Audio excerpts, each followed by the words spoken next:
नमस्कार दर्शकों, आप देख रहे हैं अभी न्यूज और आज हम आपसे मिलवाने जा रहे हैं ऐसी शख्सियत को जिन्होंने मथुरा का नाम पूरे भारतवर्ष में रोशन किया, जिनकी पहचान मथुरा की कुश्ती से है और आज वो हमारे साथ मौजूद हैं एक सन्यासी के रूप में। मैं आपको मिलवाने जा रहा हूं, अभी न्यूज़ आपको मिलवाने जा रहा है मथुरा के जन्मे हरि मोहन यादव उर्फ कुल्लो पहलवान से, जिनका कि जन्म मथुरा के बाड़पुरा सदर में हुआ और उसके बाद लगातार उन्होंने कुश्ती के खेल में प्रदर्शन करते हुए मथुरा का नाम पूरे भारतवर्ष ही नहीं बल्कि देश और विदेशों में भी ऊंचा किया। मथुरा के गौरव कुल्लो पहलवान से आज हम आपकी बात करवाने जा रहे हैं, उनसे रूबरू कराने जा रहे हैं। तो आइए चलिए मेरे साथ और हम बात करेंगे महाराज जी से कि आखिर उन्होंने कुश्ती संघ के इतने बड़े पद पर होते हुए भी आखिर संन्यास क्यों लिया, क्यों आखिर वो सन्यासी बने। महाराज जी, स्वागत है आपका अभी न्यूज़ में। जैसा कि अभी आपके बारे में बताया गया कि आप कुश्ती में बहुत नाम किया है और साथ के साथ में विशेष पदों पर भी रहे हैं, साथ के साथ में आपने आर्मी भी ज्वाइन की, लेकिन उसके बाद संन्यास लिया। आखिर क्या कुछ हुआ, क्या कुछ कारण है उसके, अपने बारे में शुरू से बताइए। देखो, सबसे पहले तो ये है, मैं सब ब्रजवासियों को अपनी तरफ से नमस्कार करता हूँ। कारण ये है, ब्रिज में पहलवान तो बड़े बड़े ऊँचे हो गए। बलदेव पहलवान, मोहन पहलवान, चंद्रसेन पहलवान, तोता पहलवान, हम इतने बड़े ऊंचे पहलवान तो रहे नहीं, मगर छोटे ब्रज में हम 52 से लेकर 68 तक 67 तक कुश्ती खूब लड़े। मेरा रुचि दर्शन में ये पढ़ने में थी नहीं, मुझे तो कबड्डी खेलना और कुश्ती लड़ने का ही शौक़ मुझे कुछ चल रहा था। हालांकि मेरे पिताजी ने उन्हें सब माताजी से कहा कि तुम जैसा चाहे वैसा करने दो। हमारी माताजी ये चाहती थी ये पढ़े लिखे कुछ योग बन जाए तो इसकी कुछ करें। मुझसे कहा, भाई एक बात की बात है, हमको मास्टर के कुछ झगड़ा सा हो गया, हमें मास्टर ने मुर्गा बना के पीटा, हमें बुरा लगा, हम बगीचों में भाग गए। जमुना किनारे हमारे बगीचे बहुत हैं, उधर चले गए। मगर हमारी माताजी को पता चल गया कि ऐसे ऐसे बात है, तो हमको पकड़ के ले आया, हमारी खूब पिटाई करी। हमने अपनी माताजी से साफ कह दिया, देखो मैया, अगर तू पढ़ेगी तो मैं तो पढ़ ना सकूँगा, क्योंकि मेरी मैथ समझ में ना आवे। कुश्ती मुँह से लड़वा ले, खेत मुँह से रखवा ले, कबड्डी मुँह से करवा ले, जो तेरी इच्छा वो करवा ले। तो मैं खेल कूदों में ही आपकी शुरू से रुचि रही थी? शुरू से मेरी रुचि खेल कूद में ही थी। आपने आर्मी ज्वाइन की थी? जी। आर्मी ज्वाइन किस प्रकार से? मैंने आर्मी ज्वाइन खुद नहीं की थी। ऐसा हुआ था, मेरठ का धनी राम शर्मा थे मेरे से, तो वो मुझसे काफ़ी परिचित हो गए थे। वो मेरी कुश्ती, तो उन्होंने मुझे इनवाइट किया था कि भाई हमारे यहाँ आज कोर डे है, आप आ जाइए जिसमें। तो मैंने कहा हम आ जाएंगे। तो बोले कुश्ती लड़ेंगे? मैंने कहा हाँ लड़ूंगा मैं। तो मैं पतला दुबला तो था ही मुझसे, तो हर एक, हाँ पतला दुबला तो था ही मुझसे, हर एक कोई हाथ में लाने के। तो मेरे धनी राम शर्मा ने मेरी 2 कुश्ती करवाई।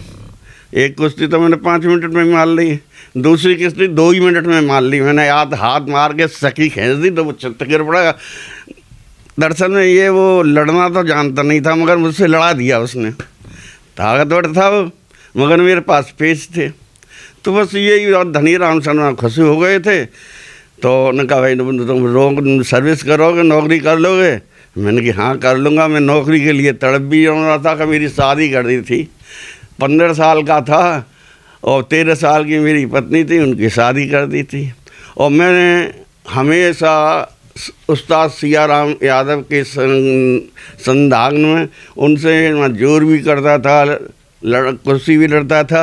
मैं दंगल जाता था, जंगल को मुझे दाने का बड़ा शौक़ था। अकेला ही कभी कभी मेरी माता। क्या आपने जब आप आर्मी में चले गए तो आर्मी की तरफ से भी आपने कुश्ती लड़ी? हाँ, आर्मी की तरफ से तो मैंने बहुत कुश्तियाँ लड़ी, क्योंकि हमारे यहाँ तो लेटर आ जाते थे, कैंप पे मैंने आइए फलानी जगह ये है, फलानी जगह इतने कैंप में मिले। इसकी वजह से तो मैंने काफ़ी कुश्तियाँ लड़ी। लगभग आपने अपने जीवन काल में लगभग कितनी कुश्तियाँ लड़ी होंगी? अब ये मैं तो ठीक से नहीं कह सकता हूँ, क्योंकि मैं छोटेपन से ही लड़ने लग गया था। यहाँ पे मथुरा ज़िले में 3 दंगल होते थे, शमशान घाट, गोकर्ण महादेव और भूतेश्वर। और एक महीने में 3-3 4-4 कुश्ती तो हमारी पड़ती थी। 2-2 हम छोटे थे, हमारी 2-2 3-3 कुश्ती। यानी कि अगर बात करें बचपन से लेकर और आपके इस अवस्था तक तो आपने हजारों कुश्तियां लड़ ली। तमाम लड़ी हैं मैंने, पता नहीं मुझे कितनी, मैं क्या लड़ चुका हूँ। और जब आर्मी में आ गए तो देश के लिए कुश्तियां कितनी लड़ी आपने? बाहर जाकर भी कुश्तियां लड़ी हैं? बाहर जाकर लड़ूँ मैं नेपाल 2-3 दफ़े जाना पड़ा, फिर मुझको चांस नहीं मिला दरअसल में जब बाहर जाने का। मगर इंटरनल कुश्ती मैंने काफ़ी लड़ी थी। नेशनल कुश्तियां आपने लड़ी हैं देश के लिए, तो कुछ पदक वगैरह भी? हाँ, पदक हैं मेरे पास, पदक है। कौन से पद आपको मिले? मुझे तो एक तो बोला all India defence wrestling course ऐसा कुछ है, और एक मुझे मिला अपने कोर्डे में कि ऑल चैम्पियनशिप हरिमोहन यादव जी। ऐसे मुझे टाइटल तो मिले हैं। कुश्ती संघ में आपके पास में क्या पद रहा? कुश्ती संघ में ऐसा हुआ था, मैं फिर मेरा रिटायरमेंट के बाद आना था कुश्ती संघ में। दिल्ली में तो महासचिव चल रहा मैंने, फिर दिल्ली से महासचिव से फिर मैं उत्तर प्रदेश में दारा सिंह मुझे ले आए, मुझे उपाध्यक्ष बना दिया।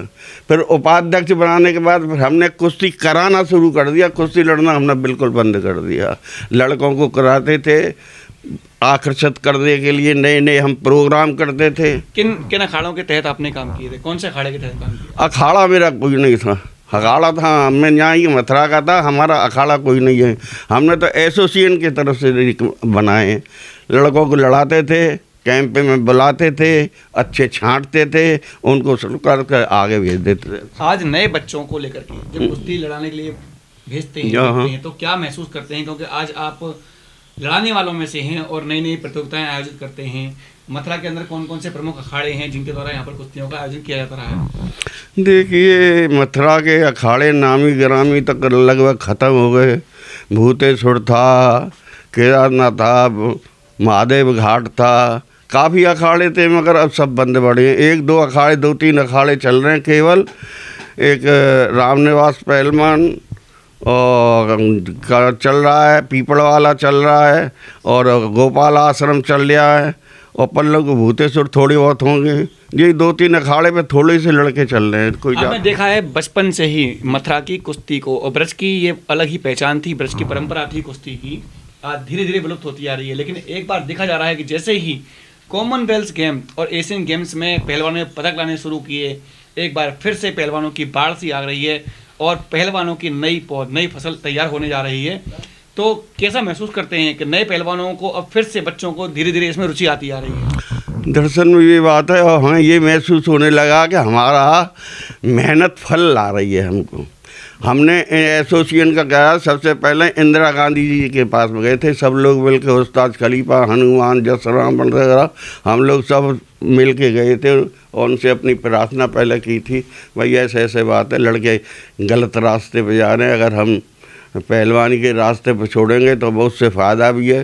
क्यों कि कोपा क्रिया उनसे हो जाती है, सूर्य प्रणाम उनसे हो जाते हैं, सारी वर्जिश जितनी भी कपाल क्रिया लो और लौंग विलोंग वगैरह करो, जितनी भी योगिक क्रियाएँ वो सब एक पहलवानी में आ जाती हैं। क्योंकि वो दौड़ते भी हैं, सिलड़ते भी हैं, रस्सा पर चढ़ते भी हैं और काफ़ी परिश्रम भी करते हैं। और जो ये हम उनको शिक्षा देते थे, भाई अच्छा बनना है तो अच्छे संस्कृत अंदर डालो। और ये तो लड़के बहुत सारे कहते थे हम पे इतनी नहीं होगी, भाई मेहनत तो है, किसी में चले जा, कोई गेम से मिले जा। अगर बात करें महाराज जी संन्यास की, तो आप उस पद पर थे कि जिस पद पर जाने के लिए लोग लालायित रहते हैं और कभी भी अपने जीवन काल में उस पद को छोड़ने के लिए प्रयास नहीं करते, लेकिन फिर भी आपके द्वारा संन्यास ले लिया गया और सभी अपने जो सांसारिक जीवन है उससे मुक्त होकर के आज आप एक सन्यासी के रूप में आप विराजमान हैं। तो क्या कुछ कारण है उसका? दरअसल में ये है कि हमारा कोई कार्य करते करते पेट सा बढ़ जाता है और वाद विवाद भी चलते थे कि जब इलेक्शन हुआ था तो उत्तर प्रदेश, राजस्थान, हरियाणा के पहलवान सब जुड़े थे मुझे ज़बरदस्ती खड़ा कर दिया। मेरी इच्छा नहीं थी उपाध्यक्ष के चुनाव लड़ने में, मगर भगवान की कृपा से मैं 180 वोटों से जीत गया। मुझे हरियाणा से भी मदद मिल गई, कुछ पंजाब से मिल गई, कुछ दिल्ली से तो मेरे वैसे ही कुड़ते थे वो। दिल्ली से तो जो कहते ये यूपी वाला खा जाएगा सबको और किसी को बचेगा नहीं। और मैं यूपी को ज़्यादा से ज़्यादा पहलवान अच्छे ऐसे प्रताप पहलवान थे, 30-40 बिशंबर पहलवान थे और मुख्तियार पहलवान थे जो अर्जुन अवार्ड प्राप्त थे। वह मैं ऐसा बनाना चाहता हूँ बच्चों को, इतना उच्च स्तर पर ले जाना चाहता हूँ कि एक बार से मैं संतुष्ट नहीं होता हूँ। ओलंपिक में रेवाईपे में एक बार ले आए कोई पदक छोटा मोटा या कांस्य पदक आदि, मैं संतुष्ट नहीं होता हूँ। जब तक स्वर्ण पदक नहीं मिला जब तक मैं संतुष्ट नहीं होऊंगा। किसी भी लड़का हो, कोई भी हो, कितना भी प्यारा हो, मैं इसीलिए खरा भी बोलता हूँ, खरा कहता हूँ, खरा रखता हूँ। किसी को ना मुझे लेना है ना देना है। अगर मुझे एसोसिएशन की तरफ से अपनी तरफ से मुझे वो कर देते हैं कि भाई तुम्हारे नाम ये अलॉटमेंट है, सीनियर या जूनियर की कुश्ती करानी है, अपने पैसे से करता हूँ। कोई किसी से ना चंदा मांगता हूँ और ना किसी से लोन लेता हूँ और ना गवर्नमेंट से आग्रह करता हूँ। मगर अब ये है कि जो कैंप है उनमें खर्चा अब सरकार देने लग गई है। और दरअसल में बात ये, इस कुश्ती का बढ़ावा अब जो मोदी जी ने हमारे लिए दिया है कि हमें स्वस्थ रहना है, स्वास्थ्य करना, सबको साथ लेके चलना है, मेहनत तो करनी है। तो इसलिए मैं सोचता हूँ जब तक जिंदा हूँ तो कोई ना कुछ बच्चे जरूर ऊपर भेजता। महाराज जी, इतने बड़े पद पर होने के बाद में आज आप अध्यात्म की राह पर चल पड़े हैं और आप धीरे धीरे सन्यासी बनते जा रहे हैं, सन्यासी बन चुके हैं एक तरीके से, मैं कहूँगा वैराग्य ले लिया। क्या कुछ कारण है इसका? दरअसल में कारण ये को तो हमने आध्यात्मिक विचार किया मन में, हमने जो कार्य करने थे वो तो हमने कर चुके और जो भी करना था वो अब करना था। भगवान ने गीता में कहा है कि अगर आपको जन्म लेना है, अगर आपको ज़िंदगी बनानी है तो किसी को बना के बनाओ।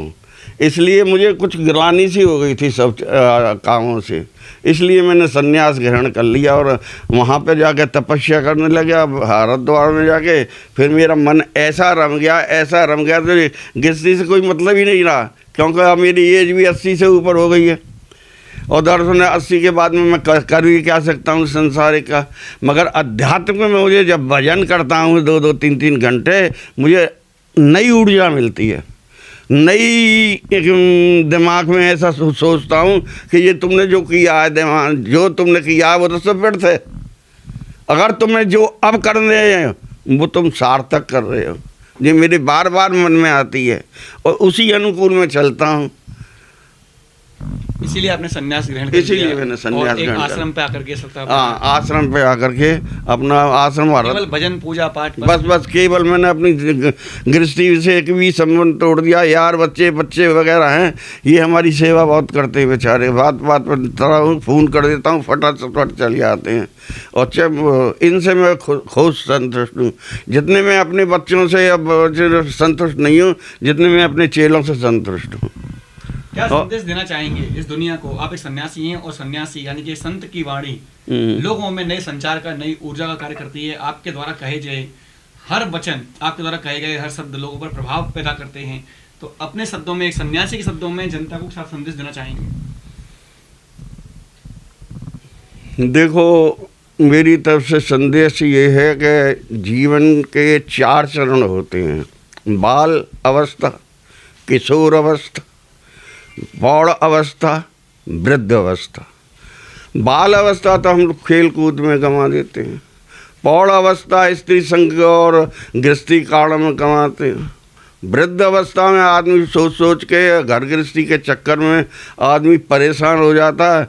वो अपनी साइकोलॉजी समझ लीजिए या भगवान ने जो चक्कर डाल रखा है वो अपनी गृहस्थी में ही घूमता है, नॉन वेज से धनिये के चक्कर में ही रखते हैं वो लोग।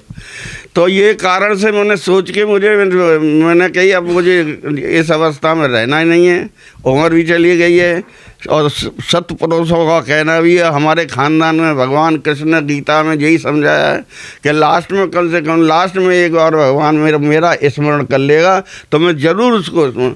और आप जो मनुष्य शरीर है वो तो भगवान का रूप ही है, इसमें कोई शक नहीं है। अगर आप मानो ना मानो ये आपके ऊपर बहता है तो पानी है, नहीं तो गंगा मैया है ये। तो इसलिए हमने कही है अब मरने का टाइम है और ये कुछ समझ में आ गई है तो हमने इसलिए संसार से व्यक्त हो गए हैं। अपने अलग गुरुकुल में कमरे बनवा दिए हैं, गौ सेवा करते हैं और 4-5 घंटे भजन करते हैं, 3 घंटे सवेरे और 2 घंटे शाम को हम आसन लगा लेते हैं और अपने सबों को देख के हम खुशी रहते हैं, अच्छी बात बतला देते हैं। ये हमारा दुख जरूर होता है क्योंकि आजकल के लड़के इतना हैं दूसरे रास्ते पर चल पड़े हैं। ये पेप्सी, कोलसा, बीटा, तम्बाकू, बीड़ी, सिगरेट, इन लोगों से हम बचाते हैं बच्चों को, चाहे कैसे भी बचाएं। महाराज जी, दर्शकों के लिए क्या संदेश देना चाहेंगे? दर्शकों के लिए ये संदेश है, सब ब्रजवासियों को मेरी तरफ से और सब आत्माराम भगवान भवन भास्कर भगवान की कृपा दृष्टि से यही चाहता हूँ कि वो अच्छे से अच्छे मार्ग पर चलें, अच्छे से अच्छा कर्म करके जिस ब्रज की माटी में अपना नाम रोशन करें। अगर ये सब कुछ करने से मुझे जो संतुष्ट प्राप्त होता है या संतोष प्राप्त होगा, इससे ज़्यादा बड़ी बात नहीं है। मैं आप लोगों से यही प्रार्थना करता हूँ, हाथ जोड़ के प्रार्थना करता हूँ कि अपना जीवन नष्ट ना करें। अगर आपको अपना जीवन बनाना है तो बच्चे अपने संस्कार डालिए। अगर आप संस्कार नहीं डालेंगे तो आपका जीवन नष्ट हो जाएगा, इससे कोई फ़ायदा नहीं है। और ये 80% ऐसा ही हो रहा है। इनको बचाना है, आपकी जिम्मेदारी है। ब्रजवासी होते हुए, आचरण होते हुए, भगवान कृष्ण के जन्मस्थली होते हुए जो भी जितनी भी दुष्कर्म हैं इनको दूर भगाएं और अपना आचरण सुधार के फिर बच्चों के आचरण को सुधारें। यही मेरी प्रार्थना है आप लोगों से, सब ब्रजवासियों को मेरी यही प्रार्थना है। सबको नमस्कार है, नमस्कार है। और मैं आपको अपनी शुभकामना देता हूं कि आप आगे बढ़ेंगे। मुझे विश्वास है भारतवर्ष में काफ़ी मार्जिन है चलने का। किसी गेम्स में ले लीजिए, किसी बात में ले लीजिए, बिजनेस में ले लीजिए, कुश्ती में ले लीजिए, बैडमिंटन में ले लीजिए, फुटबॉल में ले लीजिए। और क्रिकेट ने तो सबका सत्यानाश कर रखा है क्योंकि पहलवानी में और गेम्स में पैसे नहीं मिलते हैं। ना कारण लड़कों का ना आने का गेम्स में या कुश्ती में ना आने का कारण मेन यही है, उनको ना तो पैसे मिलते हैं ढंग से और ना उनको वो क्या नाम है केयर किया जाता है। जितना प्रचार, धुआंधार प्रचार, बेमतलब का प्रचार, अरे इनको भी तो करके देखो भाई, इनको भी जरूरत में देखो। तुम करोड़पति होगी तो करोड़पति बना ले, इन गरीबों को करोड़पति बना के देखो ना अपना। जो एक लड़के का 500 और 1000 रुपये का खर्चा आता है पहलवानी के ऊपर, आप उनके ऊपर खर्च तो करते नहीं हैं, उन लोगों के ऊपर करते हैं। अपने सामान बेच दें जो पुराने, वो जो कोई अभिनेता का प्रचार कर रहा है, कोई खिलाड़ी के प्रचार कर रहा है, कोई जूते का प्रचार कर रहा है। और महान कलाकार है जो हमारे अमिताभ बच्चन, वो और ना तो टूथपेस्ट का ही प्रचार कर रहे हैं। क्या है? पैसा के पीछे लालच है। ऐसा लालच करना ठीक नहीं है। अगर लालच करना है तो भगवान की सेवा करके गरीबों की सेवा करिए।